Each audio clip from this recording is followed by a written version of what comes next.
Hello, and welcome to the Farmhouse Podcast. I'm your host, Kevin, from The Farmhouse. We're a small-scale farm operation in the outskirts of Brooklyn, Wisconsin, interested in veggies, flowers, livestock, and honestly, whatever it is our family ventures into next. It's a learn from experiences kind of journey that we're on, and one that many other similar farm operations are on too. This podcast will bring you closer to South Central Wisconsin's small-scale farmers, as well as share some valuable stuff happening right here in our area. Let's talk a little bit about your small-scale operation, what you're into, and how it works for you. Happy you're joining us for this episode of the Farmhouse Podcast. Just flames burning in your fireplace. I hear your voice, and it seems as if it was All right, what's up? Here we go. Tucked back over a hill and snuggled in the countryside of southern Wisconsin sits a beautiful farm that is featured for this month's episode of the Farmhouse Podcast. Heather and Dylan Lynch have been on the property since 2019 and have created Green Haven Gardens. When you pull up the long driveway, the diversity of their spaces is evident.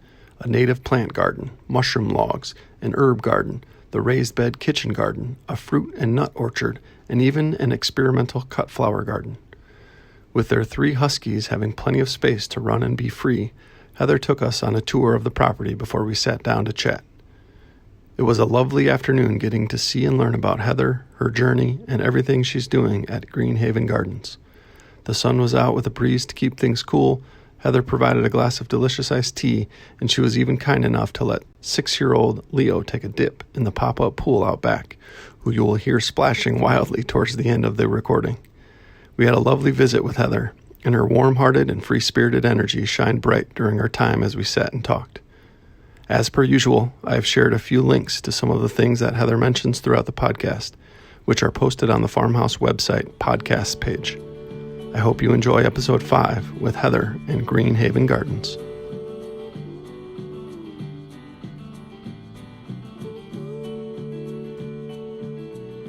Welcome, Heather, and thanks for being a guest on the Farmhouse Podcast and for having me out to your place. Can we start just by giving a brief overview of the property, location, the size, and everything kind of you have going on here?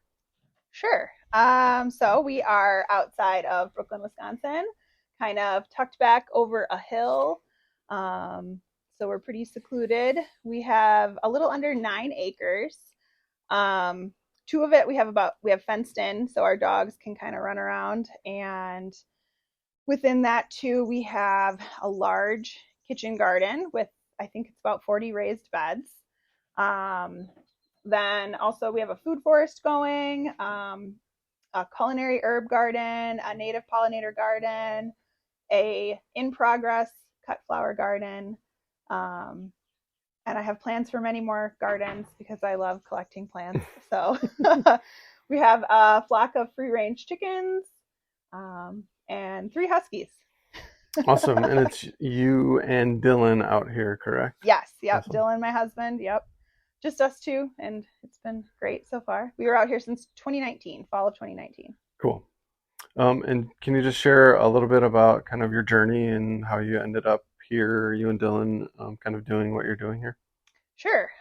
So for me, I grew up going to the Dane County Farmers Market like every Saturday. My dad was like a great home cook, but he didn't have really a garden very much. So we went to the farmers market and we saw like everything as it came into season. It was always like a big deal in our house. Like it's asparagus season. We're going to go forage asparagus and morels. And like the first sweet corn, when that would show up at the market, like everything was just, that was kind of built into how we ate and how I was raised. And so then I went to college and ate like a lot of pizza rolls and Velveeta and felt terrible. And so I had thought like, okay, I want to go back to like eating like that, but I couldn't afford to go shop the Dane County Farmers Market at that point. So, when we first looked for our first home, we lived on the north side of Madison for 6 years. My biggest priority was like full sun backyard. Like I would walk into the backyard of every house and be like, okay, can I grow food here? Because that was really what I wanted to do. And so we found a house. I like over the years filled up the backyard with raised beds and taught myself how to grow food. And My husband and I love to cook. Like it is our, other than gardening, our number one hobby. We're just kind of obsessive about it. And so it grew into like a really big part of our life. We had something personal happen in 2018, and that kind of like really made us realize that we wanted to pursue exactly what we wanted to do with our lives. And we wanted to move out to the country. We wanted to have the space to really grow whatever plants we could grow and have the like peace and relaxation that we were camping all the time. We were going out and trying to like connect with nature on the weekends. Mm-hmm. And we really wanted to have a place where it wasn't just the weekends. It was like we wanted to be a part of it. Mm-hmm. And so yeah, we ended up finding this place in 2019. I feel very, very grateful that we were able to find this specific place because we looked at a ton of different places. And this land particularly feels like it was just meant to be for like all of my dreams that I want to do. And it's just been completely wonderful. We moved in fall 2019. We had like one housewarming party, and then the world shut down, and we had a ton of extra time to kind of just like worked out great. It did, and it was like it truly became like a sanctuary. Mm-hmm. It was like we were both essential workers, so we were both going to work scared every day. I worked in science, and it was like a really crazy time to be.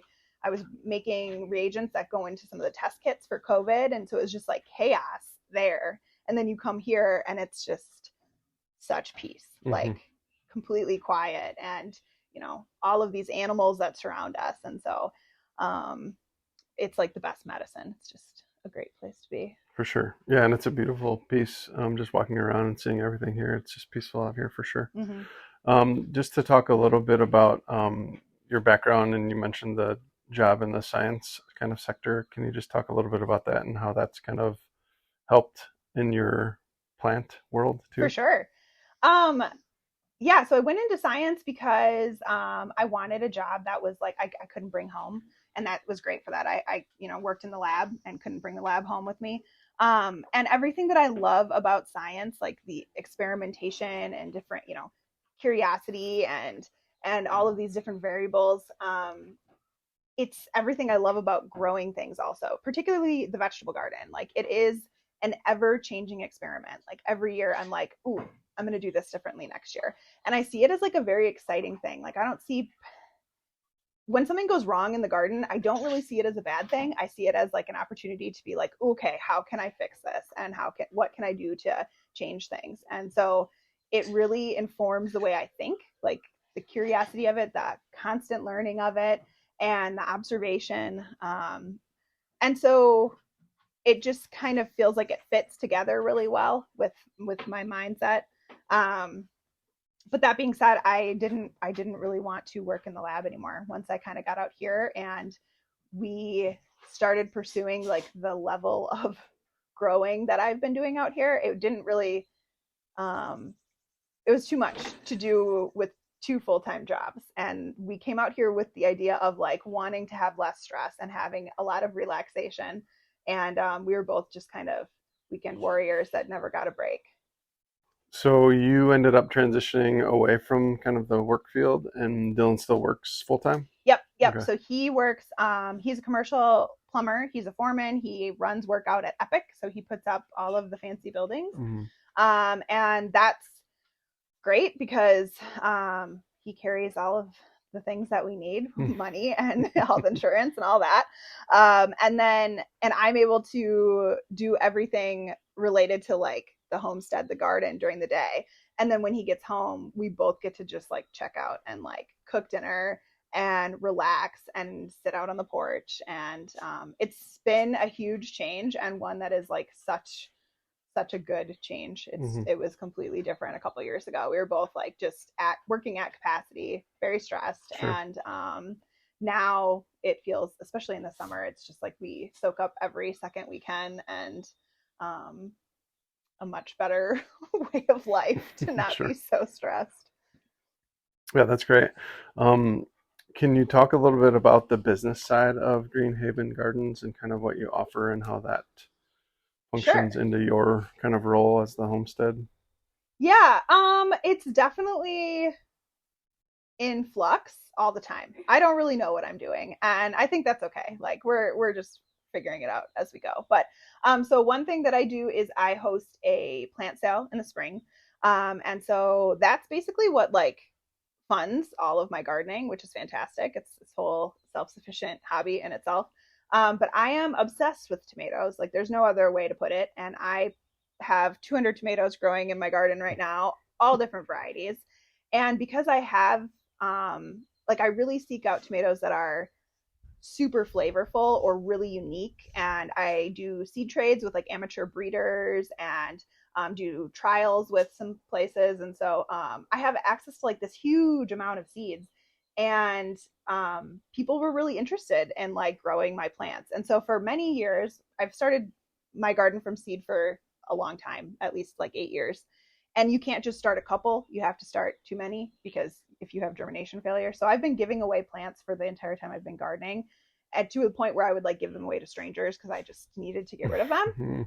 So I turned it into a plant sale a couple years ago, and that's been super fun. I think I sold about 1,000 tomato plants this year, and that is one thing that I do. I also offer like consultations for people that are just a little bit overwhelmed with getting started gardening, which I can understand because I feel like we make it into something that's more complex than it needs to be. So I'll go to people's houses and help them either design their garden and or even just like answer questions about like what I'm a master gardener also, so that kind of it's similar capacity to that. And what else? We do some like random pop-ups, and I'll sell to like some chef friends if I have too much stuff, but it's nothing like very concrete or like a regular offering. Nope. Yep, Sure. nothing like that. And I've been really hesitant to engage in that. I've had people that definitely would buy more produce, but like I have a lot of farmer friends and Sure. it's a really hard job, and especially with climate change. And so putting any sort of expectation or responsibility around it, like over around something that I love so much and brings me so much just like pure joy to do, is hard for me to try to want to do. So we'll see where that goes.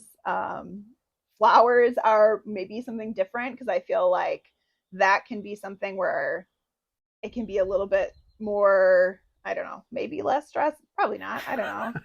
I don't know. I just keep people like, you want to grow some plants? I'm like, yeah, I'll grow that. That sounds good. Like, Sure. So that's pretty much what I do. It's great that it kind of works right now in your current setup and situation. So Yep, that's awesome. for sure. So the varieties, you talked a little bit about tomato, and I think I read a little bit about how you're kind of a seed collector, and you mentioned that a little bit. Can you just tell us a little bit about that process in terms of collecting seed and maybe how you store it and keep them organized? And Sure. Oh, I mean, it's not very organized, but I definitely have a lot of seed. So as a scientist, like the genetic purity is really important to me. I want if I'm maintaining heirloom varieties, like I want to make sure that it's that heirloom variety. And so I do think a lot about how to make sure that I'm keeping that safe. And how I do that is usually through bagging. So I will bag blossoms on tomatoes to make sure that the bumblebees can't come in and cross-pollinate them. So I can make sure that this is exactly that same tomato year to year. And then beans, I don't bag beans because it's just very unlikely for those to get cross-pollinated. But I have a really large collection of heirloom beans that same thing. I just plant hundreds of different varieties a year and will separate them out. And for a lot of this, like the large amount that I have, I use it as a currency with other seed collectors. And so we do lots of trading. And that's so exciting to me. That's like, I want the things that you can't find, you can't buy, which is what I have a ton of at this point, which is so cool because it's like, I don't want what you can go and get at a farmer's market. Like I'm putting in the effort of growing it. I want it to be super unique and super flavorful and have an awesome story. And so the seeds that I grow are all of that. And so, but I can't buy them. So I have to keep creating them myself. Sure. And then for storage, I have like boxes and boxes of like, I just keep my seeds in like plastic shoe boxes basically, because I have so many of them that like I can't do any sort of system that is not large scale. And then I just make sure that they have like the silica dry packets in them to make sure that they're not getting any moisture. And we keep them in the basement when it's out of season to make sure that they're a little bit cool. But I also just am really cognizant of growing my seed. I don't want to store it for long term. I want to plant it and then replenish my stock with fresh seed as much as possible. And do you plant specifically knowing you're going to harvest seed from a particular plant? Yep. So I'll plant some things like what we just walked through the garden with the carrots. Like I planted those carrots and then I am leaving just one variety so I can save seed of that one variety and I don't have to worry about bagging anything. So that's a rare carrot that was expensive to buy the seed for. So I wanted to grow more of that on its own. Sure. But yeah, there's definitely intention for like with beans, I'm growing specific ones that I want to bulk up my inventory of with the possibility of I have been thinking about possibly selling some of the rare tomato seeds and rare beans in the winter because that is something that is a little bit, I need something to do in the winter. So that sounds like something I could do. Awesome.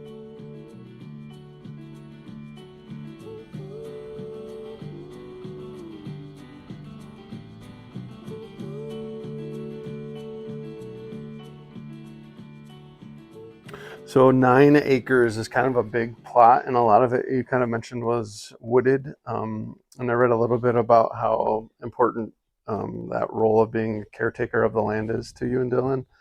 So can you just share a little bit about that effort and kind of the conservation plans that you have in place for the property? Yeah, absolutely. That is something I'm super excited about because coming out here and finding a place that was not just a field was like a very exciting thing because we looked at so many houses that it would have been so much more work where we have a pretty good framework where we have like 7 acres that's like got some different variety to it. We have an area that can, will be a prairie sort of savanna. We have a potential pond. We have just a couple little areas that are very different from each other. And we want to encourage the wildlife that's already here. Like when we got out here, we could tell that we have a herd of deer that we share the property with, and we have a ton of turkeys, and we have all of these animals that live here with us. And to like think of displacing them in any way, no, absolutely not. We want, like, we're surrounded on 3 sides by farm fields. And so like we are kind of a sanctuary to a lot of these animals. And so trying to make sure that we have space for them that is peaceful and safe. And then the pollinators and all the insects, like that is something that's hugely important to me. So going through and trying to add more diversity is just the biggest plan. So we did a prescribed burn this spring in the hopes of kind of kicking back some of the stuff that could be creeping in. And then I have been using the method called winter sowing to propagate a lot of native perennials. And I'm kind of plugging them into places within our property and like really babying them because I don't want to do anything. We're not obviously going to use an herbicide or anything to like clear out what's already there, but there's a lot of competition for some of the stuff that we'd want to add. So are those plugs or are those seeds? Plugs. So I'm creating my own plugs basically. Oh, cool. Yeah, through a winter sowing is like creating like a little greenhouse out of a milk jug or a clear container in the winter, and you plant your seeds while there's still snow on the ground, but it creates this like perfect atmosphere for seeds that require stratification. So a lot of stuff that's really difficult to germinate inside, super easy to start in this method. So I start like way too many things like that. And then I will pot them up and let them get a little bit bigger to plug size. And then I can go put them out and, surround them with mulch, make sure that they're watered. And it's like, okay, I get to see little pops of color come up in the prairie rather than, trying to spread seed and working with that whole thing for years. So it's a little bit of a different approach. But so far it's been working out all right. It's not something that I could do on any larger scale than the small area I'm doing right now. But yeah, so we are also going to try to restore the pond because having any sort of wetland here, even what we already have, like we just have like a couple inches of water in the bottom of a bunch of cattails. And we can tell how much life it supports. Like the spring peepers are obnoxiously loud out here, and it's such a beautiful thing. And we also have, we had some ducks that we believe nested in the pond this spring, and the deer will come in when I'm in the garden. They'll come down the hill and go get a drink when it's really hot. And so it's clearly something that we want to encourage. And so we're going to have to do some work there. But yeah, our kind of like effort into conservation has been a really interesting story because I have no background in it at all. And I knew I needed some help with it. And I work with a group called the Soil Sisters out of Greene County, who I kind of started with right when I moved out here. And they actually set me up with a really cool program through Greene County Soil and Water, where someone came out, her name is Tanya, came out and did a land walk with us and did a land plan. So that was like through Soil Sisters and WEWIC, Wisconsin Women in Conservation. So it was free to me, and it was this awesome resource where I got to walk around with an expert and ask all these questions about the different things that we had. And then she sent me a land plan back for like what would be a good idea and good steps to do to try to help our land and restore it a little bit. Oh, one thing I should mention is actually I'm hosting an event out here in September 15th. I'm hosting in partnership with Wisconsin Women in Conservation and Greene County Land and Water. We're having a, what is it called? It's like the South Central Women's Wisconsin Summit or something like that. But it is an event basically to try to bring other women like me, landowners that want to be connected with resources that we have in this area. And so we'll bring them together, and it's there's registration, and we're going to have lunch, and we're going to do a tea making ceremony with this woman named Bonnie. She's Menominee, and she's going to show us how to wildcraft tea, and then we're going to make it together and have a tea ceremony. Yeah, it's going to be super cool. I'm very excited for that. Can you talk a little bit about your kitchen garden? I think that's what you refer to it as. Yeah. I mean, we just call it the garden mostly, but yeah. And just kind of the approach with, it looks like a lot of them are raised beds and some are even into like hay bale beds. And just kind of that approach and why you picked that approach and how that's going. Yeah. So I like to experiment in the garden. Like it is, like I had mentioned, it's a giant experiment to me. And so I like testing out every different growing method there is. And I, this is a little aside, but I actually also grow food at the Madison Area Food Pantry Gardens, and I help lead that garden. And we grow in rows, just like classic Wisconsin large scale garden. In the ground. And that was a very good learning experience because it taught me that I hate gardening like that.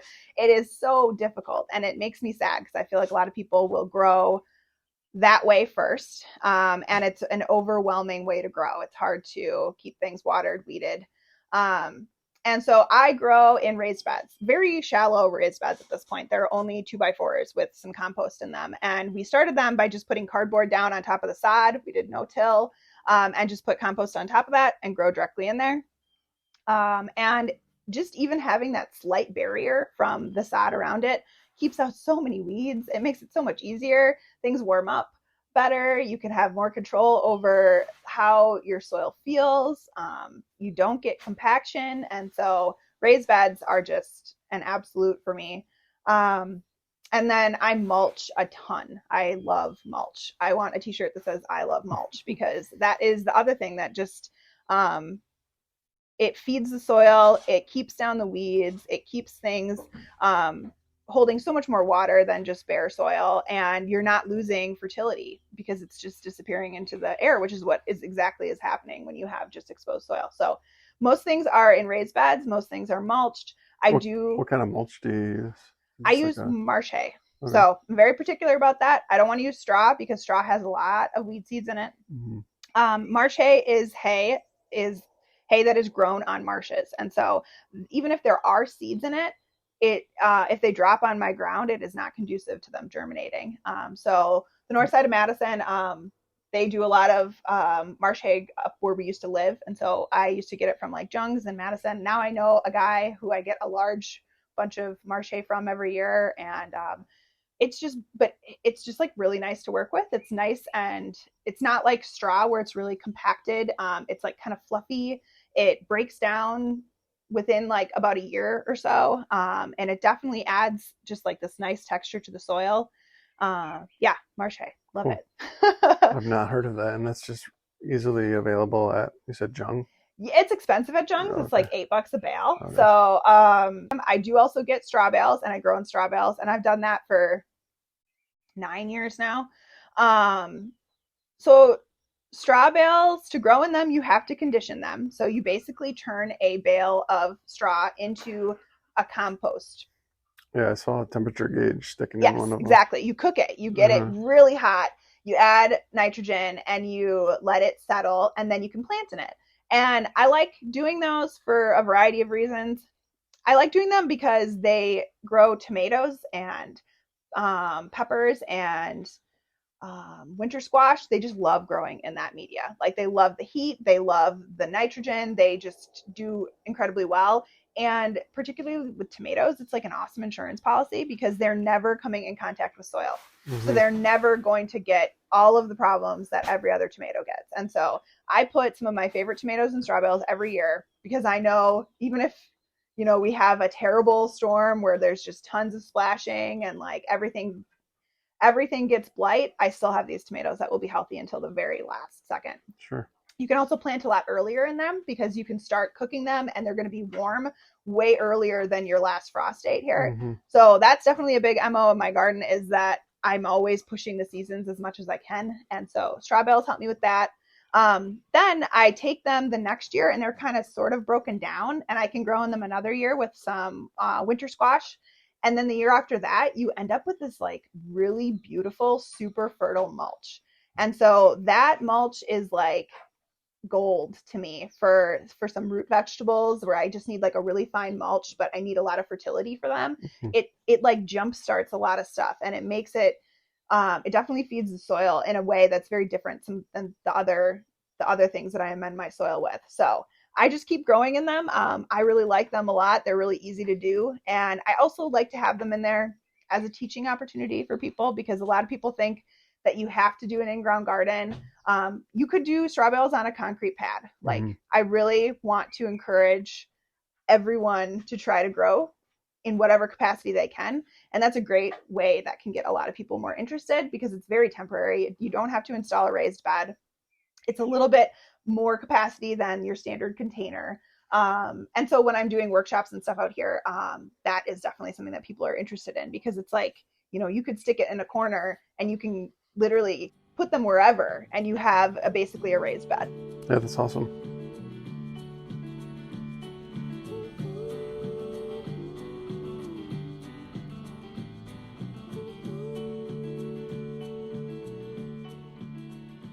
Can you talk a little bit about starting from seed? You did mention you try to start everything from seed, so just kind of that process and the soil mix you use for seed starting, and then containers. I think I saw some newspaper containers that you made that you did some tomato starts in. Yeah, so I start in a lot of different ways. I kind of mentioned winter sowing. That is definitely one that I start. A lot of annual flowers are started like that. And for that, I just use like Pro Mix, just like whatever cheap soil I can get, because it doesn't matter at all. And then I start tomatoes and peppers inside under lights. I use like Jung's Jiffy like professional grade, whatever that is. It's a big bag. And I probably should like figure out a different one. I like it, but I need to buy so many of them that it is annoying. But yeah, so I start a lot of stuff those two ways. I also do soil blocks, and that's like I do a mix of, I change what I do for that every year. But I do like soil blocks a lot, especially for things like brassicas and stuff like that. But for tomatoes and peppers, I start so many that I intensively plant them. Like a lot of things that I do, I will actually have like a plug tray, and I will have each individual cell will hold like 10 to 20 seeds.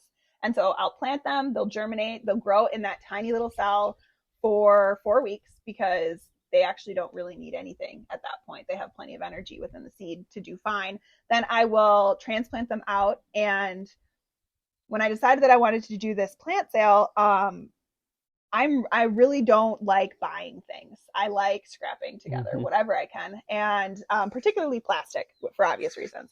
So I did not want to have to go and buy a ton of plastic containers and then send them home with people and have them go into the trash. And so I was thinking about what to do, and I had seen somebody that I follow on Instagram folds like square newspaper pots, and I was like, okay, that's cool, but that would take a really long time. So I kind of developed my own way of doing them, which is a quicker method, but basically you just wrap newspaper around a bottle and like crinkle up the bottom, and then put a layer of soil in the bottom, tamp it down, and then transplant your plant into there. Oh, cool. And I didn't really know how it was going to work. It worked out phenomenally well. Really cool. Like they are much more sturdy than I would have thought. And so then they go into these newspaper pots for the next 4 weeks before the plant sale, and everything is fine. Like, and it's basically a soil block in itself because it still has the air barrier. So your roots are getting air pruned, and that has worked out really well. I love those newspaper pots. Do you have like a germination box or room, or how do you how do you keep, are they just in your house? Do you dedicate a room to them? Oh yeah. So I should have continued on this. So yes, we do have a room that is like a little seed room, yeah, that I take over and I like live in. We call it my little like hobbit cave because I'm just down there all late winter. And that's great. And I do have like racks with lights, and that is fine until I pot up 1,000 tomatoes. And you got a lot of stuff. Yes.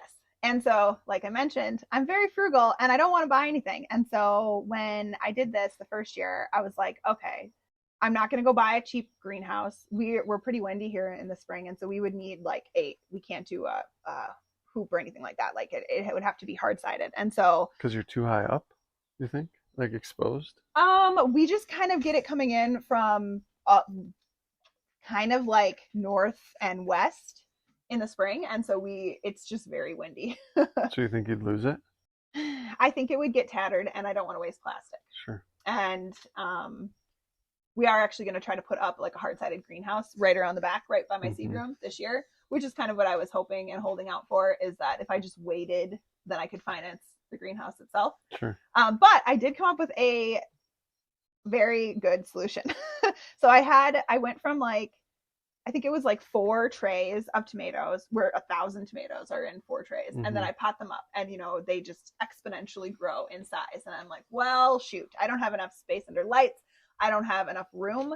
I had them like all over my husband's pool table with some like really crappy grow lights over the top. It was not working. So I was like, I'm just going to try to get them outside. And it's not warm enough at that point yet to do that without protection. And so I was thinking like, okay, well, I'll have to like take them outside, protect them, bring them back into the house. That's like shuffling like 20 trays a day, which is very annoying. I don't want to do that. Out and then back in. Yes. So I was in the garage and I'm looking around and I see my husband's antique truck, his pickup truck. And I was like, oh, this is a large flat surface. And so I decided to make his truck into a mobile greenhouse. And so I will load up all of the tomatoes in their paper pots into the bed of the truck. I pull it in and out every day. I put plastic over it on days that are too cool, and it's fine. I'll put shade cloth over it if I'm hardening them off and they're not ready for full sun. And then if it's really too cold, I will pull them back in, and I have a grow light over the bed of the truck in the garage now to supplement a little bit. And it's worked out great. That's awesome. And it was free. And that is really what I wanted. So yeah, it's been interesting because now my husband's truck is now known as the tomato truck. And when we go to the hardware store, I'll sometimes get a text message saying like, oh, I saw the tomato truck, which I think is great. That is awesome. He doesn't necessarily think it's as great. And I'm trying to talk him into painting it green. And I think I did convince him. So that's exciting. So you plan on using that method maybe next spring too? Yeah. I do, honestly. For hardening off, it's fantastic. Like, because I want the exposure. We are planning on putting up a greenhouse of some sort, a more sturdy one, but I will still use that when I'm doing the hardening off process because it's so convenient. That And is I get to awesome. like rev up this like old truck that's just got like a great sound to it. So that's fun too. That's awesome. Okay, I will transition into what I call the rapid fire questions portion of the podcast after one more topic, if that's all right. Sure. So the last topic is just about your kind of pest management and soil amendments and how you kind of manage both of those pieces. Yeah. So first for soil amendments, I have like I'm very happy to be at a point in my garden where I have like all of the things at my disposal. So we have my husband makes compost. We actually are at the point where I don't think we will have to order in anymore, which is great. We used to order a purple cow once a year to amend the beds, and we haven't had to do that because just his homemade stuff. And then we have chicken manure that we age, and so I use that in specific places when I'm planting things that really want high nitrogen.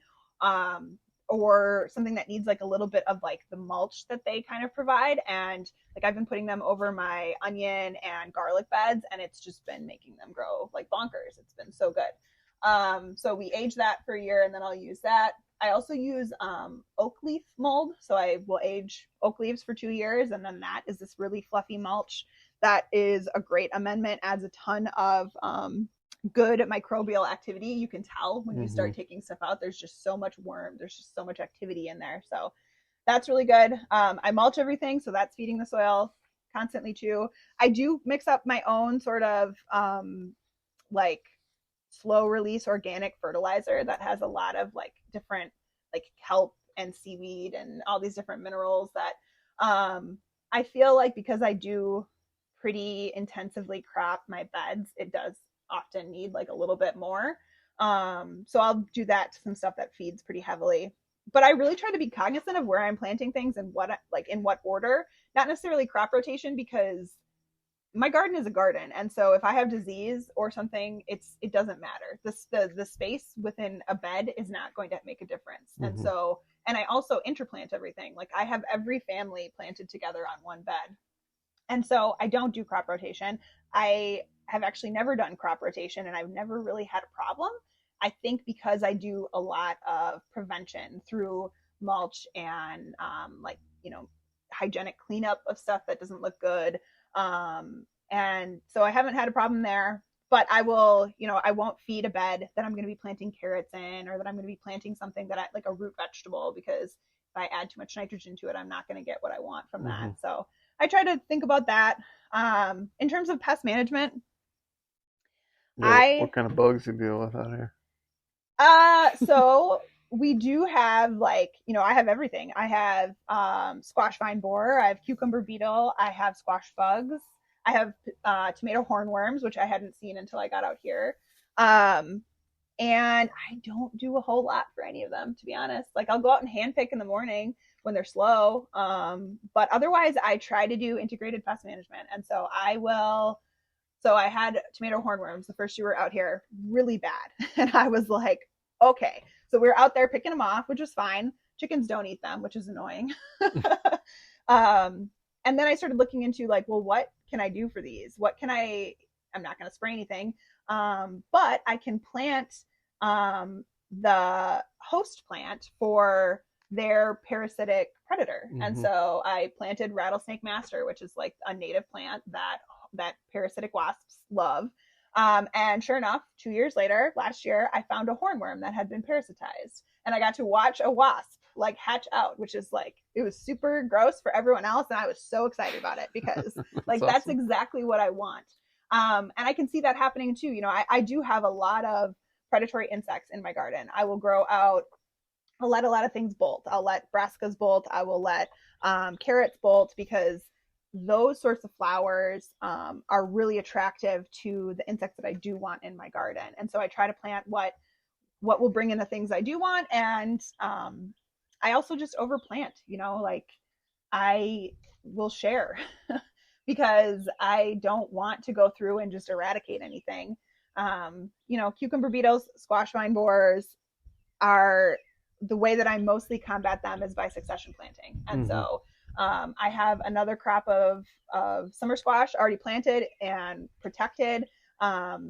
and those will take the place of whatever gets taken out by squash vine borer, and it just is what it is. Mm-hmm.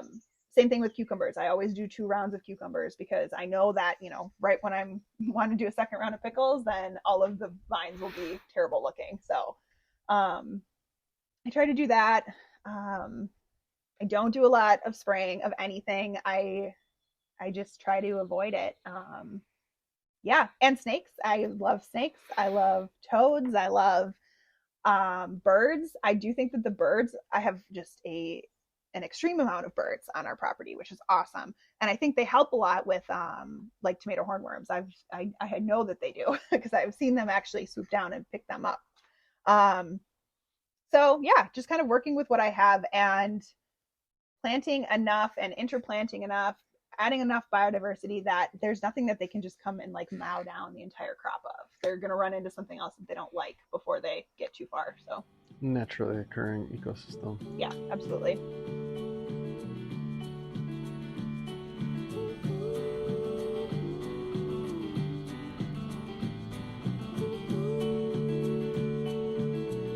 So the last section of the podcast is my rapid fire questions. I have 5 or 6 of these questions, and you can answer them with a quick, short, one-hitter answer, or you can kind of explain the answer a little bit. So you ready? Yep. Dive in. Sounds good. Number 1, your most useful tool used in the garden. Mulch. Ooh, I like that. Absolutely 100% mulch, because it feeds your soil and takes so much work out of gardening and is just a beautiful thing. Also, this is not really a tool, but a method. The winter sowing method, I feel like anybody that grows plants, I feel like can benefit from it. And it is such an easy thing to do. And I've been preaching this for the last couple of years, and I've had so many people tell me that they've had a really hard time starting seeds, use this method, and it is a game changer. So winter sowing and mulch, those are my 2 favorites. Awesome. Number 2, your favorite tomato variety. Oh, I do have a specific answer for this. Awesome. Paul Robeson. This is a tomato variety that is similar to Cherokee Purple. It's slightly smaller. It is one of those like really rich, dark tomatoes. It has a like umami taste to it. It's almost a little bit smoky. It has a ton of complexity to it, but it grows so much better than Cherokee Purple for me. I will have a Cherokee Purple plant in my garden and I'll get 1 big tomato off of it. Meanwhile, I'll get 4 Paul Robeson the same day. It's just much more productive. It also has this fantastic story because Paul Robeson was an opera singer, a Black opera singer, and like a lawyer and activist. And he was kind of like run out of the US during the Red Scare because of racism. And he ended up going to Russia where they loved him.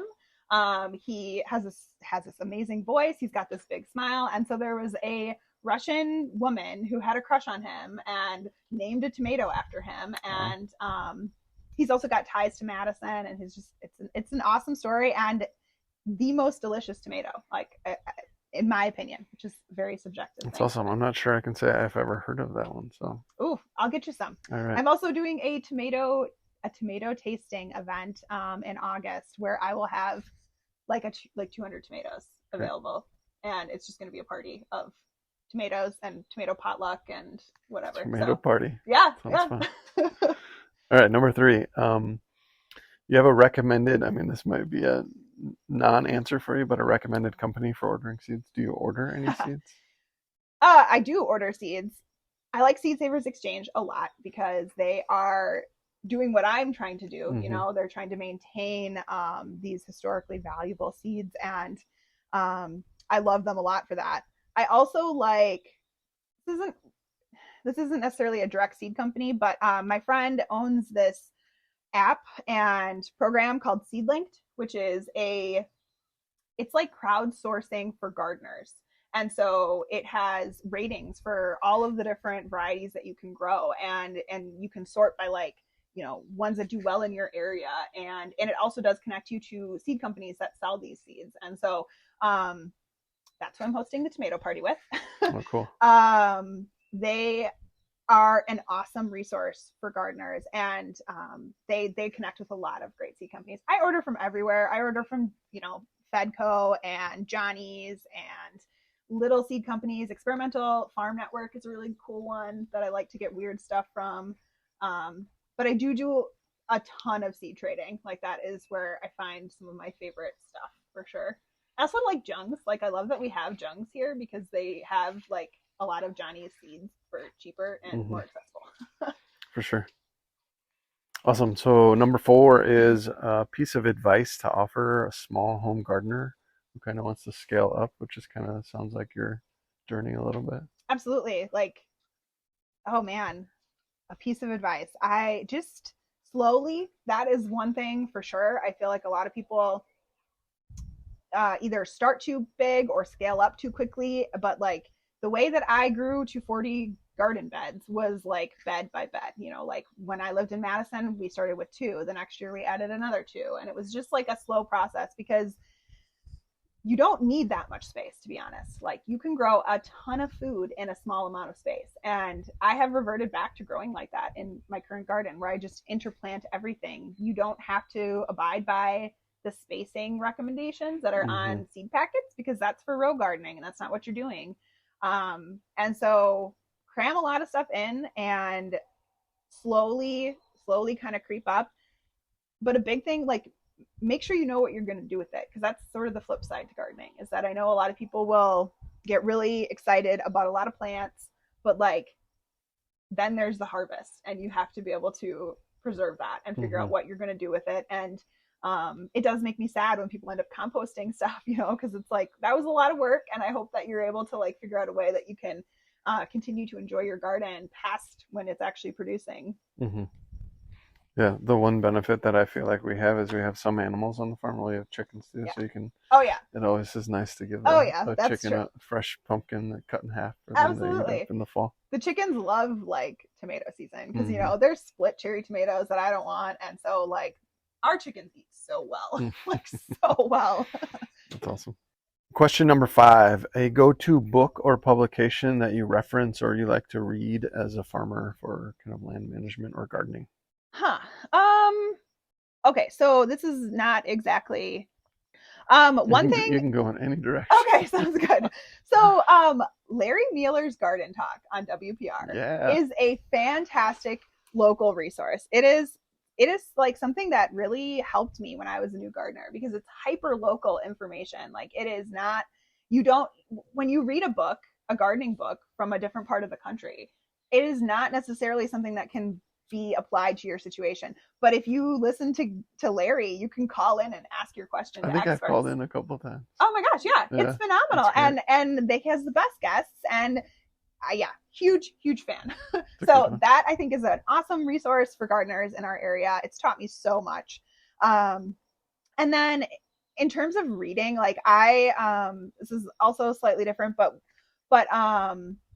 Barbara Kingsolver's Animal Vegetable Miracle was definitely a book that inspired my way of life. It is just a beautiful memoir and I absolutely loved it. I read it in college and it was like something that really kind of crystallized like, okay, this is the direction that I want to go. And so I love that book.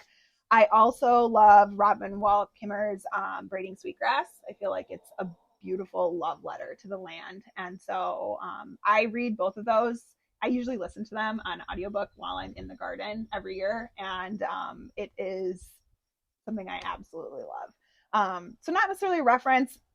If I'm looking for reference, because I am a UW Extension Master Gardener, I would say to look up the UW horticultural like references because they have an awesome research-based amount of information. Oh, he's getting a bunny. Well, keeps it out of the flower garden. There's integrated pest management.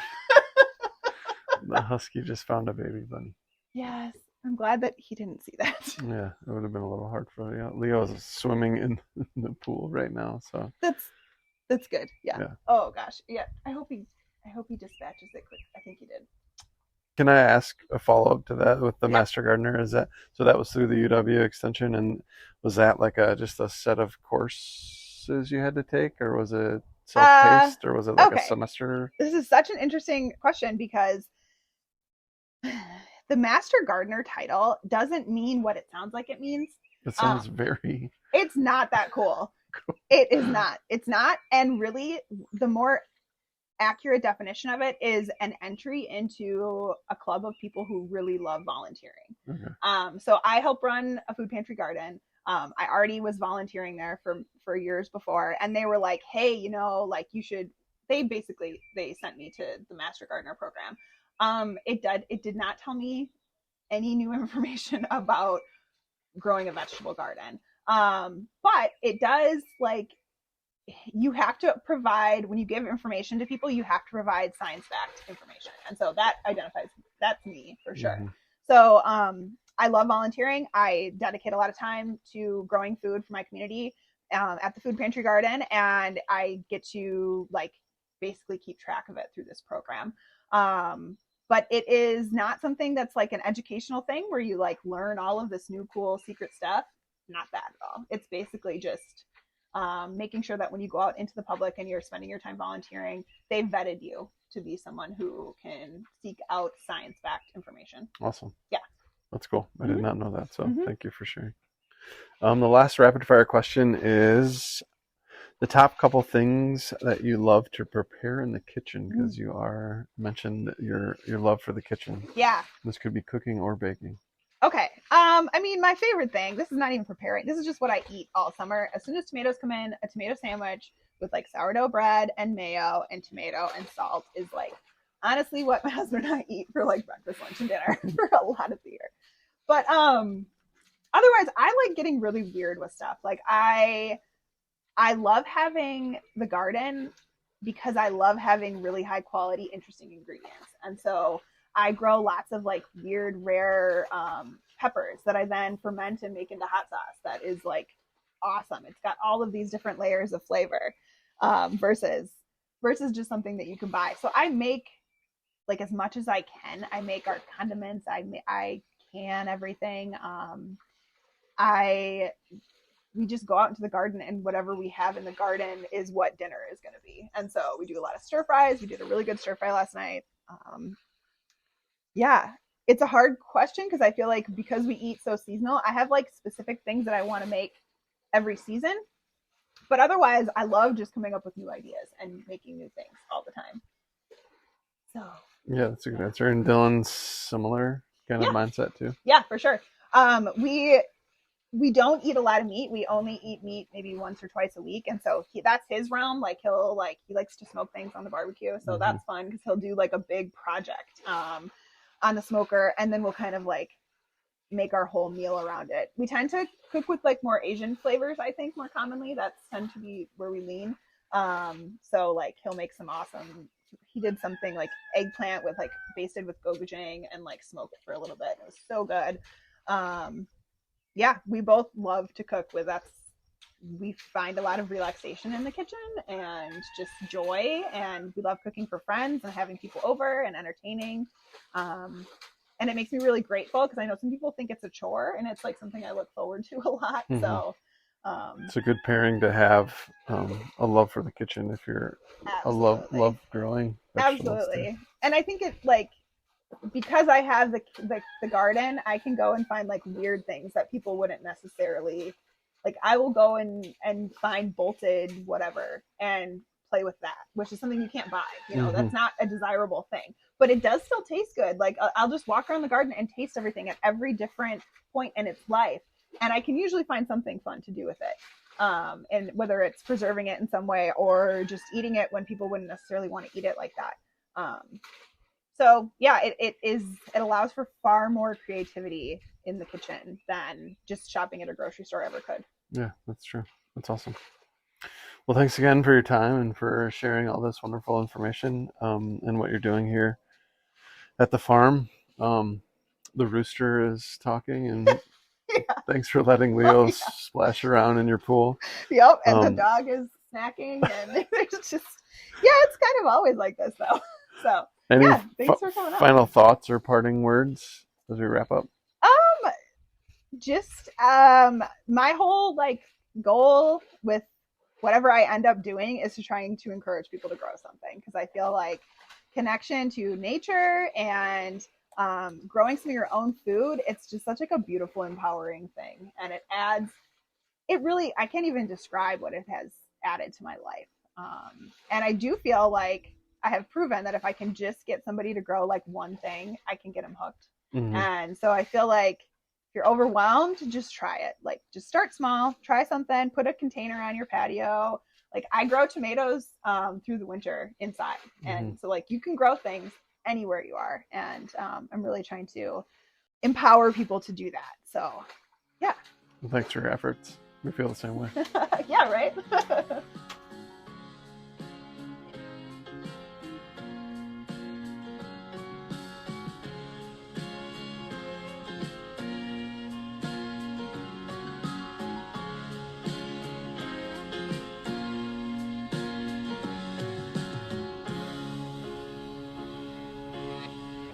Hope you enjoyed this episode and got a few takeaways from it. Let us know if there's a small-scale farm operation you know of that could be a good fit for our podcast. Thanks for being part of our journey. Till next time, peace out.